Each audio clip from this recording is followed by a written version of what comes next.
Друзі, вітаю вас на моїй кухні. Якщо не знаєте, що приготувати, щоб було смачно, швидко і красиво, ось чудова ідея – кабачковий рулет у духовці з доступних продуктів, а начинка буде кисломолочний сир, томати і зелень. Рулет виходить ніжний, а головне поживний і дуже смачний. Це страва, яка поєднує смак, користь і мінімум калорій. Тож обов'язково збережіть рецепт і сміливо готуйте для родини на кожен день або навіть на святковий стіл. Підготувала продукти, які мені знадобляться. Перелік ви бачите на екрані, а також залишу під відео.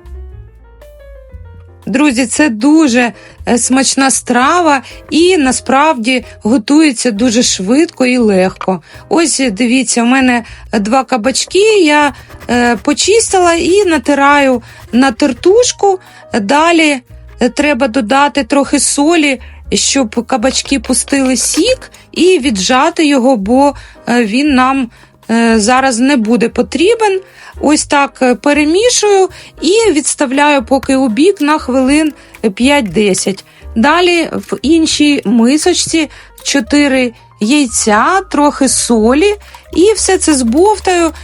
Друзі, зараз вже, до речі, можна увімкнути духовку на 180 градусів, нехай розігрівається.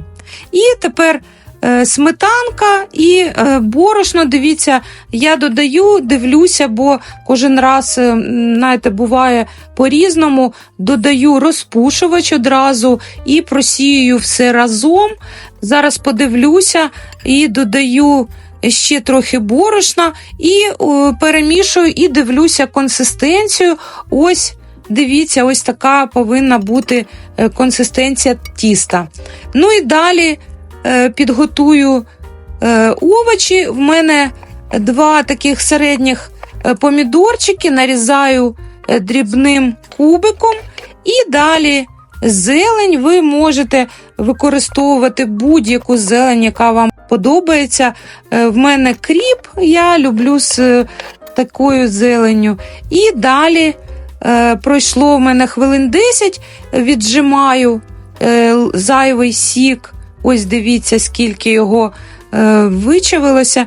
І все, тепер додаю до кабачків це тісто.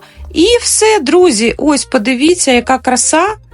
Зараз у нас буде ось така консистенція потрібна тіста. І далі беру деко, застелене пергаментом, для зручності змащую деко водичкою, щоб не ковзав пергамент.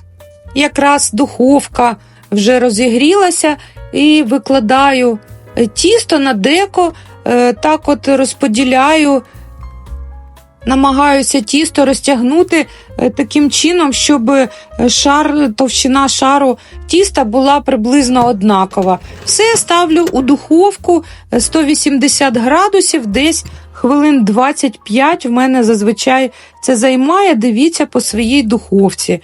Ну і поки тісто готується, підготую начинку. Це в мене кисломолочний сир 9%. Далі додаю сметанку, сіль і переб'ю блендером. Дивіться, друзі, в мене, бачили, такий зернистий сир. Якщо у вас не такий, більш такий, знаєте, ніжний, то його можна просто перемішати і все. Додаю тепер чесничок. Начинка буде така дуже ароматна, дивіться, додавайте ті спеції, які вам подобаються. Ну і все, зелень, все перемішую. І, друзі, ось подивіться, тісто спеклося, в мене пройшло десь 28 хвилин. І тепер потрібно почекати, поки тісто повністю охолоне, накриваю рушничком, залишаю, десь це хвилин 20 займає. І ось подивіться, яка краса, дуже гарне тісто, таке еластичне, ароматне. І, як бачите, дуже легко знімається з пергаменту. І далі змащую сирковою масою, цією підготовленою, повністю всю поверхню. І все, друзі, ось так викладаю помідорки. До речі, ви можете додавати усередину, ну просто що завгодно. Тут вже, як вам фантазія підкаже, можна щось м'ясне туди покласти, або навіть грибочки якісь смажені. Я впевнена, що буде дуже також смачно. Все, тепер згортаю отак рулет цей, достатньо щільно його треба ось так загорнути. І, друзі, тепер прибираю вже пергамент і зараз загорну у плівку і покладу у холодильник, ну десь, може на годинку, або може навіть більше. І все, друзі. Це неймовірна смакота і, як ви побачили, нічого складного немає. Ну і тепер, ось подивіться, як бачите, приготувати смачний кабачковий рулет ну зовсім не складно.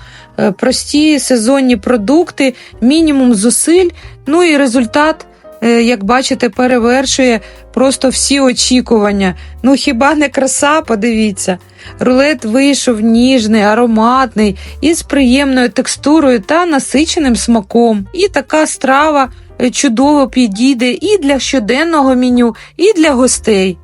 Тож обов'язково зберігайте рецепт і приготуйте, а також дивіться інші відео на каналі, далі буде ще багато смачних ідей. Чекаю на ваші вподобайки, підписки і коментарі. І, як завжди, бажаю вам миру, всього найкращого. До зустрічі, друзі!